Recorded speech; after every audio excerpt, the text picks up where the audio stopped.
cycles, they had to add that on to the model to make it work. And that's awfully complicated, isn't it? Because you've got planets going in little circles going around a big circle, and there's no reason why they should do that. It's an arbitrary assumption that makes an incorrect model fit the observations. And I find that very interesting because it turns out that you can actually predict the positions of planets using the geocentric model, and it kind of works. But the heliocentric model is simpler.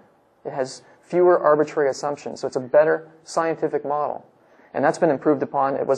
Copernicus had the first idea of, well, he wasn't the first, but he promoted the idea of a heliocentric solar system. And then Kepler came along, the creation scientist, and he showed that the planets actually orbit in ellipses, not circles. And that model works even better, makes even better predictions.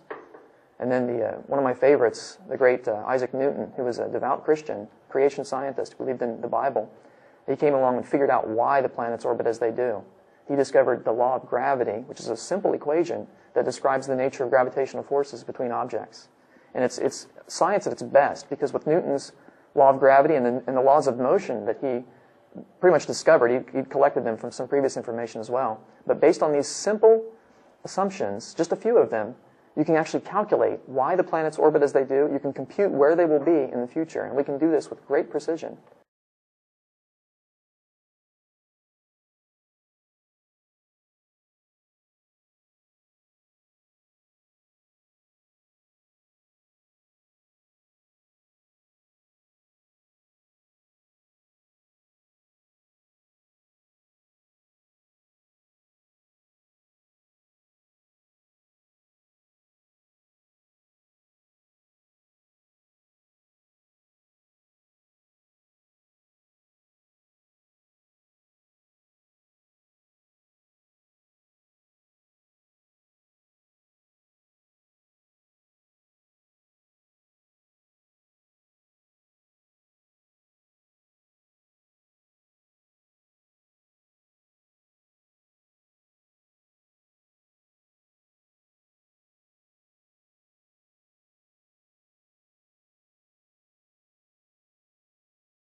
Let's talk about some of these problems, scientific problems with the Big Bang. I want to start with a few that you will probably find in most astronomy textbooks. Most Big Bang supporters are honest about the next few problems because they believe they've solved them. And we'll talk about that too. But you will find the flatness problem mentioned in a lot of textbooks. The flatness problem has to do with the expansion rate of the universe versus the force of gravity. You see, it turns out expansion tends to make the universe bigger. Gravity would want to stop that expansion and make it smaller because gravity is an attractive force, it wants to pull things together. Well, it turns out the expansion rate and gravity are very finely balanced. And they're pretty close today, but if the Big Bang were true, at the moment of the bang, those two forces would have to be almost exactly balanced in order to get the universe today. Despite the fact that physics allows for any range of possibilities. It could be, gravity could be much stronger or expansion could be much stronger. Infinitely so. And yet they come out to exactly 1 when you compare the ratio of the two. Almost exactly 1 right at the moment of the Big Bang.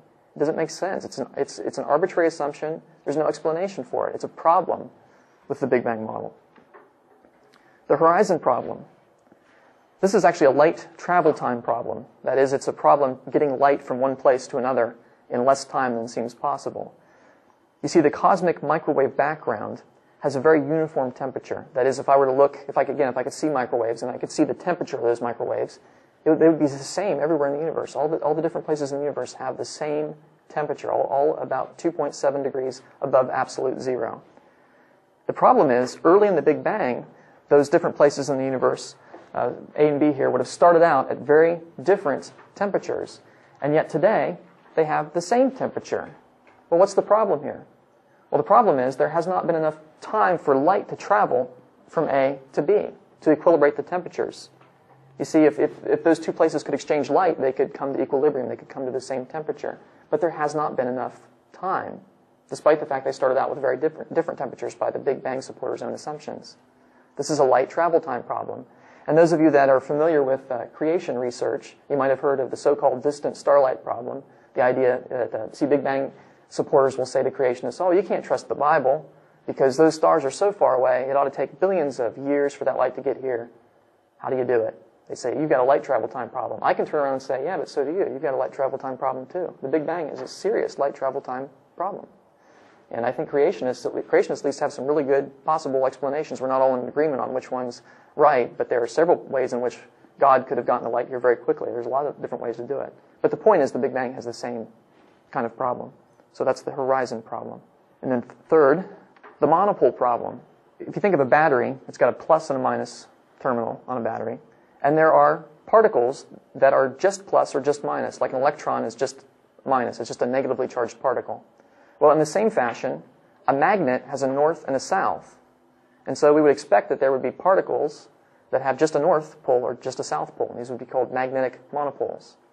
They don't have to exist, but physics says that if the temperature is hot enough, these particles should be created.